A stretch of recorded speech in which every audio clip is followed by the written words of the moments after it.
1 நாள் 2 நாள் இல்லைங்க. 5 நாள் சந்தோஷமா பூஜையெல்லாம் பண்ணி, இன்னைக்கு கடைசி நாள் வந்துட்டு விநாயகர வழி அனுப்ப போறோம். ஞாயித்துக்கிழமை வந்துட்டு 4:30 டூ 6 ராகு காலம் ஸ்டார்ட் ஆகும். அதுக்கு முன்னாடியே பார்த்தீங்கன்னா, யார் யார் இன்னைக்கு பூஜை குடுக்கணுமோ, அவங்க எல்லாருமே பார்த்தீங்கன்னா, பூஜைய குடுத்து முடிச்சுட்டோம்.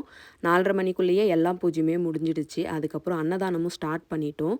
அதுக்குள்ள மழை பெய்ய ஆரம்பிச்சிடுச்சு. அதுக்கப்புறமா தான் ஊர்வலத்துக்கு ரெடி பண்ண போறாங்க. அதுக்கப்புறம் பார்த்தீங்கன்னா, எல்லாருமே ஒரே இடத்துல இருந்தாங்க. ஏதேதோ கேம்ஸ் எல்லாம் வச்சிருந்தாங்க. அவங்க எல்லாருக்குமே பார்த்தீங்கன்னா, ப்ரைஸ் எல்லாம் அனௌன்ஸ் பண்ணி குடுத்து முடிச்சுட்டு, அதுக்கப்புறம் மழை வந்து கொஞ்சமா விட்டுடுச்சு. அதுக்கப்புறமா தான் கொண்டு போயிட்டு விநாயகர வந்துட்டு ஊர்வலத்துக்காக கொண்டு போய் வச்சாங்க. கௌரி தாயார் பார்த்தீங்கன்னா, அழகா சூப்பரா சிரிச்ச முகத்தோட ரொம்ப அம்சமா இருந்தாங்க.